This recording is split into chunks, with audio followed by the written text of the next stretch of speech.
Good morning, students. This is Sumanchaswal, and today I am continuing with the series of SST questions for class 10th. And today my 5 questions that I have prepared for all of you to learn are mixed history, geography and pol science, and 1 economics question. So today I will be giving you 1 mark, 3 mark and 4 mark question. Okay, so let's get started. And I hope you have written down those questions which I had given you and learned them, so that will help you. So today is from different chapters of the 4 subjects. Okay, so let's get started. Your first question is SST Revision.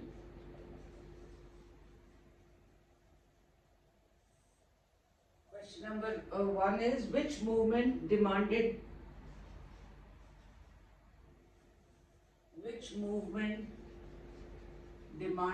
equality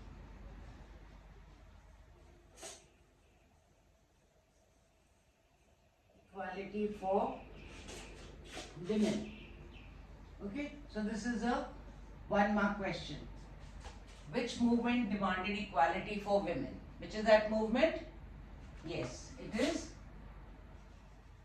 the feminist movement.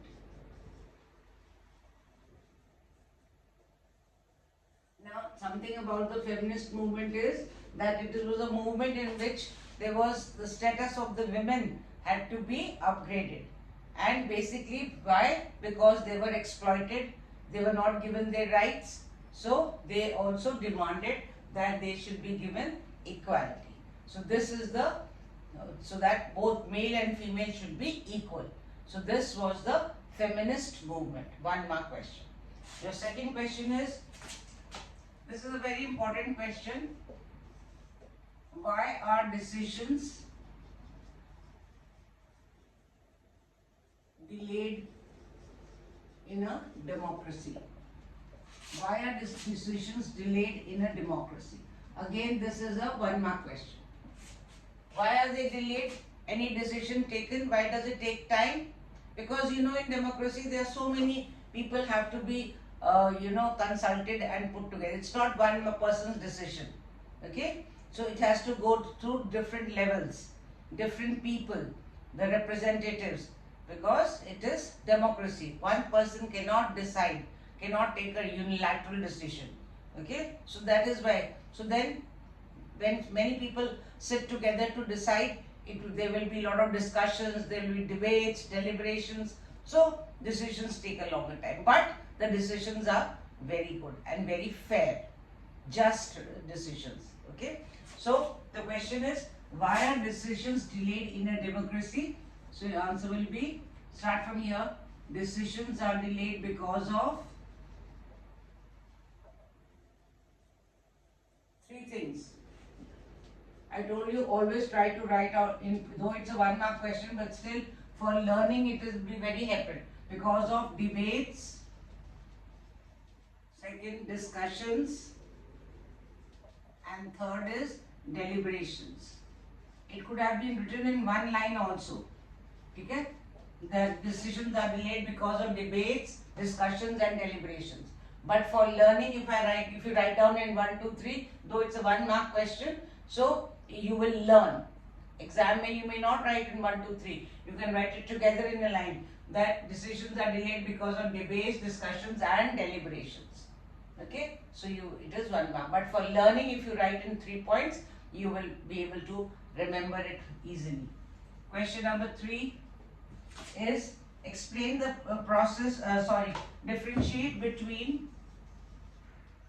differentiate between reserved forests and protected forests. Always when there is a learning for differentiation, so you must always do in a table form. Okay, so do a table. Okay, here you write reserved forests. This will really help you to learn easily. Protected forests. first point is, what are reserved forests? Reserved forests, half of the total forest land. Half of the total forest land. Half of the total, जितना forest land है उसका half is kept for, has been declared as reserved forest. And for this thing, 1/3 of total land. 1/3 of total land has been total forest land. So half of total forest land has been declared as reserved forest, and 1/3 of total forest land has been declared as protected forest. Second point. So this way it will be easy. Half, 1/3. Easy to learn. Second, they are very valuable for two things. First is conservation, and second is wildlife. Okay, so they are very valuable for conservation and wildlife. To protect the reserved forests are very valuable for conservation and wildlife. And what you call protected forests,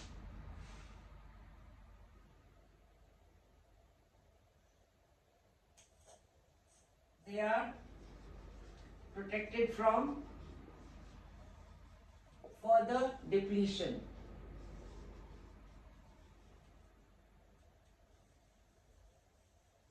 Means so that they do not become worst. So they are protected from further depletion, and they are very valuable for conservation and for wildlife resources. The third point, all permanent and forests are maintained for the purpose of producing timber. These both forests, they are also called permanent forests.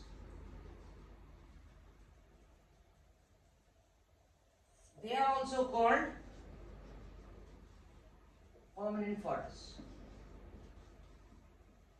This is a similarity. Okay, they are also called permanent forests, and they are also called permanent. Why? For this thing, producing timber. For producing timber. Timber are wood, big huge logs of wood. Trees are cut and for make logs which are used for sleepers and other furnitures and all these requirements. Wood is required. Okay, so these forests are reserved for the timber, and also for protection, protection of forest reserves, forest products. Okay, so in this way give your points: half of total forest land, 1/3 of total forest land. They are very valuable for conservation, wildlife resources. They are protected from further depletion. They are also called permanent forests for producing timber, and they are also called for protection of forest products. And then give an example. Madhya Pradesh. It has the largest area of more than 75% of forest land is reserved land. Madhya Pradesh, 75% of land is reserved forest. And protected forest, example is Bihar, then Haryana, Punjab, Himachal Pradesh, Orissa. Okay, so they are for what you call for protected. So in this way, give your in the tabular form. So it will really help you to learn, as well as you will be able to distinguish and write each point. So reserved forest, protected forest, half of total forest land, 1/3 of total forest land. They are very valuable for conservation and wildlife resources. They are protected from further depletion. They are called permanent forests for producing timber. They are called permanent forests for protection of forest products. Example, Madhya Pradesh, which has 75, the largest area of reserved forest. 75% of forest land is reserved forest. And protected forest, example, Bihar, Haryana, Punjab, Himachal Pradesh and Orissa. Okay. Your next question is, explain the process showing loan activities of, I will erase the four top questions. So question number 4 is, explain the process showing loan activities of banks. Explain the process showing loan activities of banks.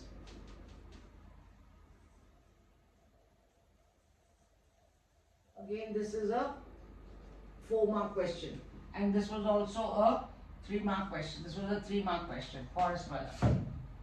Now here you have to show how the loan activity, when you apply for a loan, what are the loan activities of what is the process in the bank.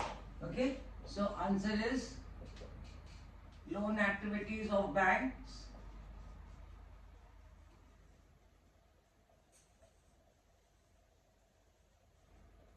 Number 1, banks hold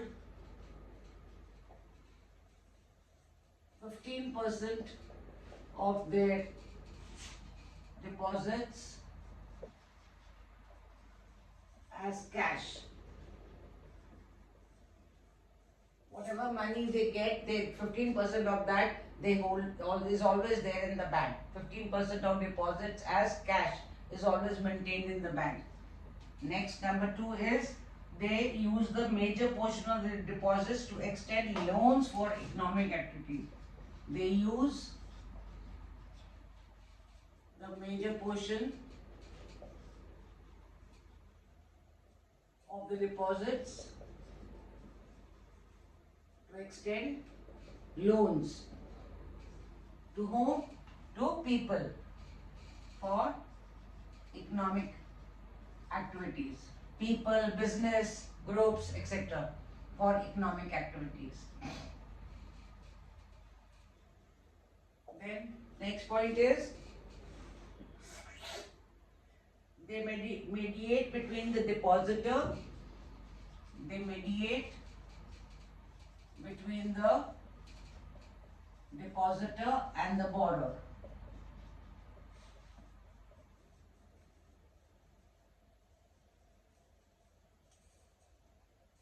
What is the meaning of mediate? Means they act in between. I go and deposit money, and somebody comes and he wants loan. So my money which I have deposited is given as loan to the borrower. So they act as a mediate, right? I keep my money in the bank safe. Okay, then the bank uses that money to give to the borrower who's come for loan. So they act as a mediator between the depositor. They act, sorry I didn't write here, as a mediator between the depositor and the borrower. Depositor, one who comes and deposits money, and borrower, one who comes and asks for loan. Okay, next point.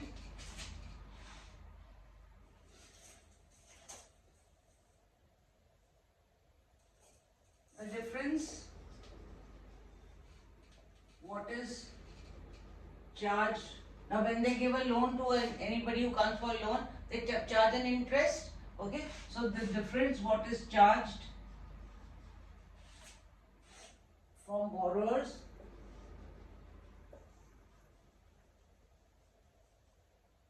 and what is paid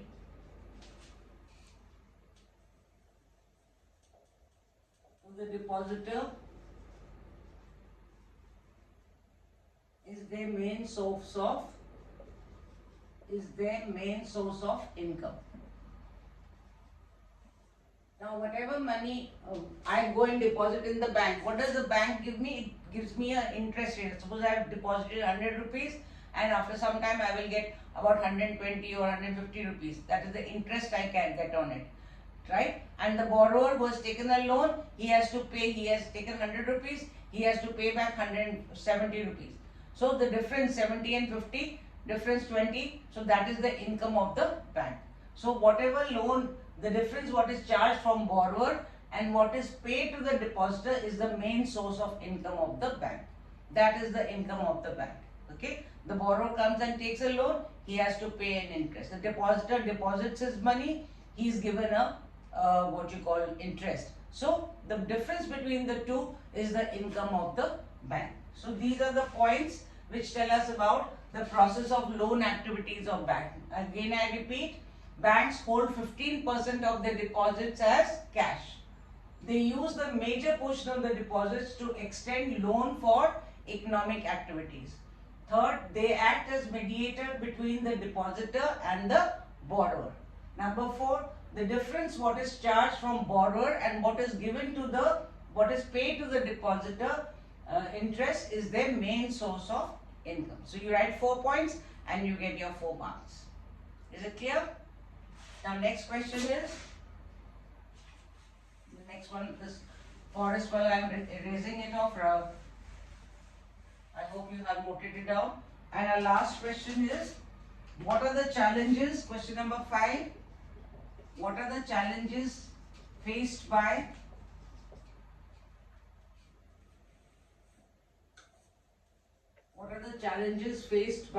the sugar industry?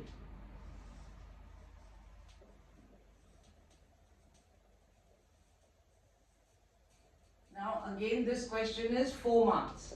What are the challenges faced by the sugar industry?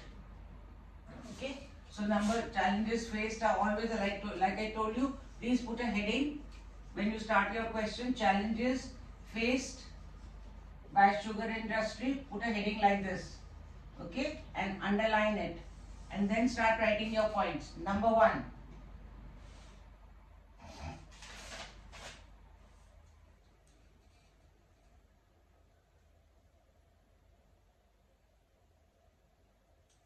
It is a seasonal industry.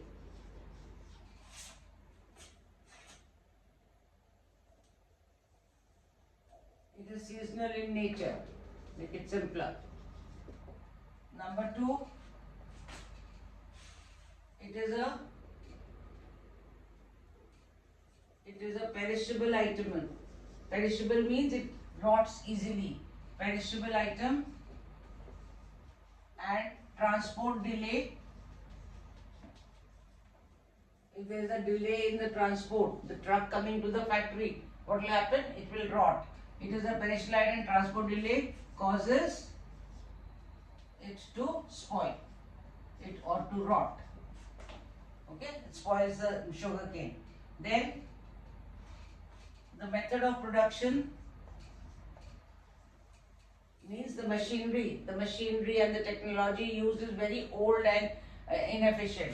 Method of production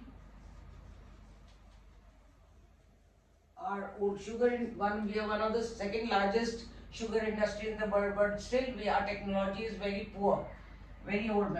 Production are old and inefficient. We have not yet been able to get in the modern technology. Okay, and there is lot of, after the sugar cane is pressed and the juice has been taken, there is lot of waste. You've seen so much of waste line. That is, waste is called bagasse. So there is need to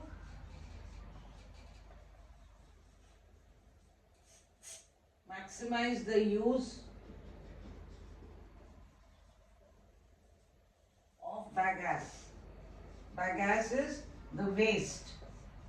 After the juice has been taken down, sugar cane has lot of waste. So we have to maximize, the maximum we have to try to use it because it creates a lot of pollution. So there is need to maximize the use of bagasse. Okay. So these are the challenges faced by the sugar industry. Also, when it is hauled, means when it is cut and when it is transported, it loses its sucrose.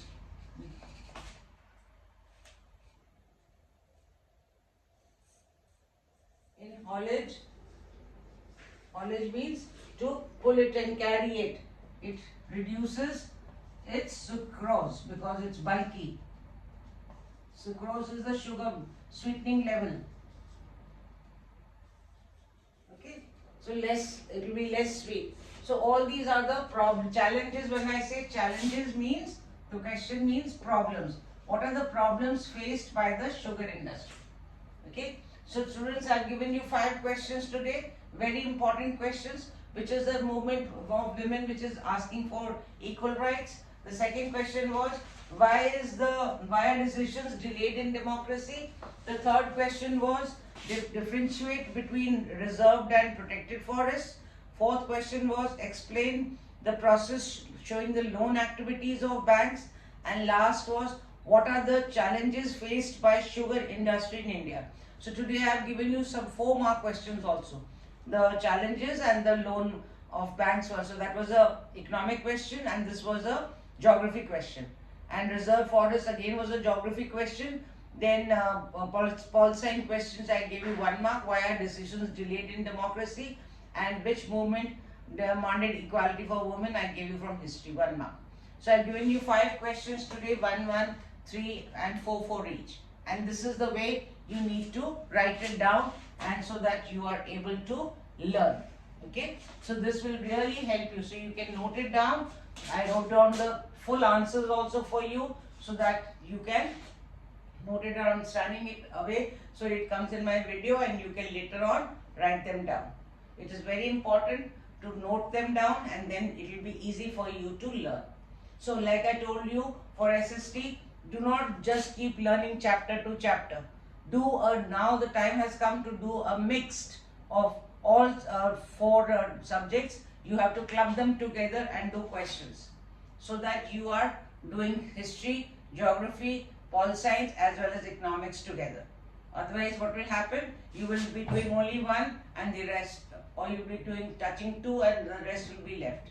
So in this way we are touching each subject. So it will really help you. And I am also giving you diverse 1 mark, 2 marks, 3 marks, 4 mark questions and telling you how to answer them, the technique.